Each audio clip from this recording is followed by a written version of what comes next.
मेरे प्रिय भाई बहनों, बच्चों एवं अभिभावक समान जितने भी माताएं पिता, आप सभी को इस स्वतंत्रता दिवस के शुभ अवसर पर हमारी ओर से आप सभी को शुभकामनाएं। बड़े गर्व की बात है, आज हम सभी पूरे देशवासी आनंद और खुशी से अपनी आजादी के सालगिरह को मना रहे हैं। और जैसा हम सभी जानते हैं, ये आजादी हमें मुफ्त में नहीं मिली। इस आजादी के लिए कितने सारे महापुरुषों ने अपनी जान गंवाई, कितनी माताएं बहनें अपने बच्चों को, अपने भाइयों को बलिदान होते हुए देखे। उन सब के बलिदान और त्याग का परिणाम है कि आज हम लोग गर्व से कहते हैं कि हम एक स्वतंत्र देश का नागरिक हैं। परंतु हम याद करते उन महान सपूतों को जिन्होंने निस्वार्थ भाव से इस देश की सेवा के लिए, इस देश के भविष्य के लिए अपने जान देकर, अपने लहू बहाकर इस देश को अंग्रेजों से आजादी दिलाए। और आज हम लोग एक आजाद देश के नागरिक कहलाते हैं।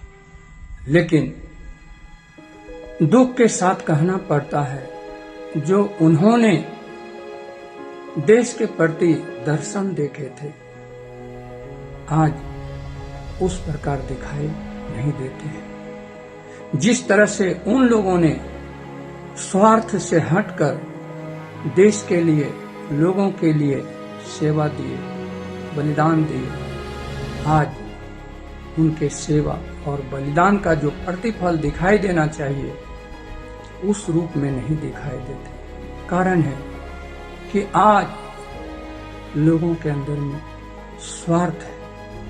अपने स्वार्थ से हटकर जब तक कि दूसरों को नहीं देखेंगे तब तक हमारे देश उस रूप में नहीं दिखाई दे सकते जिस रूप में देखना चाहते थे उन महापुरुषों ने। आज हम लोग उनकी कुर्बानियों को याद करते हैं और उनको श्रद्धा सुमन अर्पित करते हैं। वे धन्य हैं जिन्होंने अपने प्राणों को देकर इस देश को आजाद किया। आजादी, इसका मतलब होता है कि हर एक व्यक्ति डर और भय से मुक्त होकर जीवन जी सके। लेकिन क्या आज हमें इस प्रकार दिखाई देते हैं जहां लोग डर और भय से मुक्त होकर जीवन जी रहे हैं? नहीं। हर दिन हत्याएं, हर दिन रेप, बलात्कार, लूटपाट और कई प्रकार के ऐसे अपराध होते हैं, और जिससे लोगों के अंदर में एक डर, एक भय का वातावरण बना रहता है। असली आजादी क्या है, उसके विषय में हम 4 बिंदु पर बात करेंगे। पहला है वाक और अभिव्यक्ति की स्वतंत्रता। दूसरा है प्रत्येक व्यक्ति को अपने तरीके से ईश्वर की पूजा करने की स्वतंत्रता। तीसरा है अभाव से मुक्ति, जिसका अर्थ है आर्थिक स्थिरता प्राप्त की जा सकती है। चौथा भय से मुक्ति, इसका अर्थ है अपने जीवन या अपने प्रियजनों के जीवन के लिए भयभीत नहीं होना। आज इन 4 बिंदुओं पर सोचें और अपने मन में विचार करें, क्या सचमुच में आज हम अपने जीवन में स्वतंत्रता का, आजादी का अनुभव कर पाते हैं? मेरे प्रियो, हमारे लिए संविधान जो दिया गया बहुत ही सुंदर संविधान है। दुनिया में जितने भी देश हैं, सबसे सुंदर हमारे देश का संविधान है। परंतु क्या आज लोग उन संविधान की बातों को पालन करते हैं, उन मूल्यों को महत्व देते हैं जो उसमें लिखे गए नहीं। आज भी कई क्षेत्र है जहां समानता नहीं दिखाई देते, जबकि संविधान समानता का अधिकार दिया है।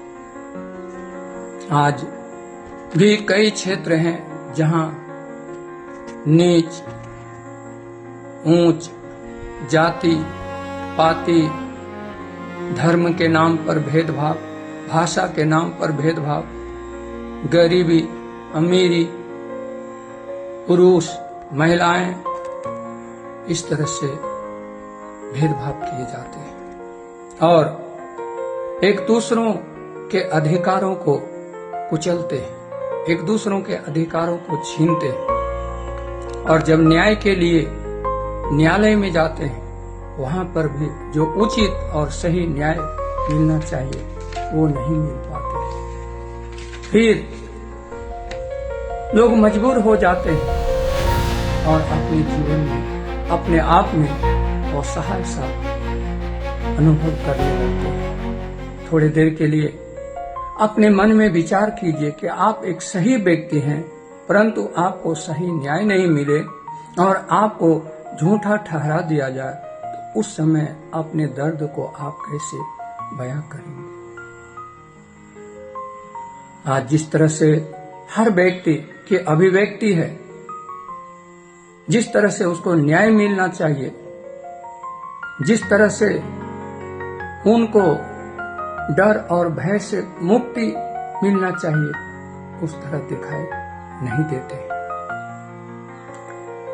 ये तभी संभव है जब हर एक व्यक्ति अपने मन और विचारों से स्वार्थ को त्याग करे।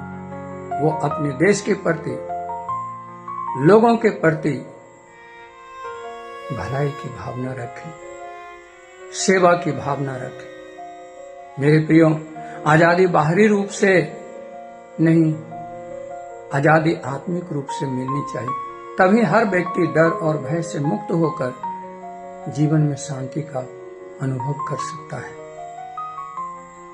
आज देश में कई ऐसी समस्या है जिससे आजादी पाने की आवश्यकता है, और ये एक व्यक्ति के द्वारा संभव नहीं है। जब तक हर एक व्यक्ति संवैधानिक दायरों में रहकर अपने कर्तव्यों और अधिकारों को नहीं समझेंगे और निस्वार्थ भाव से सेवा नहीं करेंगे, तब तक संभव नहीं है।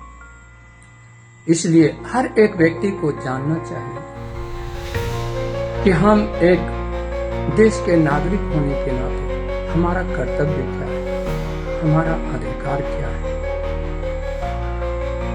बाइबल में एक वचन है, यूहन्ना 8:32 में लिखा है, सत्य को जानो तो सत्य तुम्हें स्वतंत्र करे। हर व्यक्ति को जानना चाहिए सच्चाई क्या है, तभी वो आत्मिक रूप से और आर्थिक रूप से, सामाजिक रूप से और कई क्षेत्र जहां हम अनजान हैं उससे स्वतंत्र हो सकते हैं। इसलिए इस छोटे से संदेश के द्वारा हम बताना चाह रहे थे कि हम सब को गर्व है कि हम एक भारतीय हैं, हम सब एक परिवार के अंग हैं।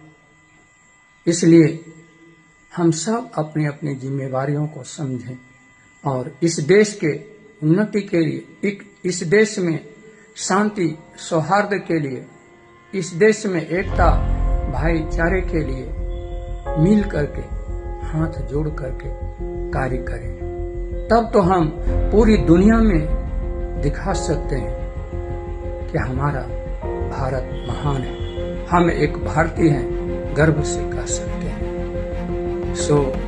धन्यवाद इस छोटी बातों को रखने के लिए अवसर मिला और आप सभी इसे ध्यान से सुने होंगे, ये मेरी आशा है, या सुनेंगे ये मेरी आशा है। और इसी के साथ जय हिंद, जय भारत।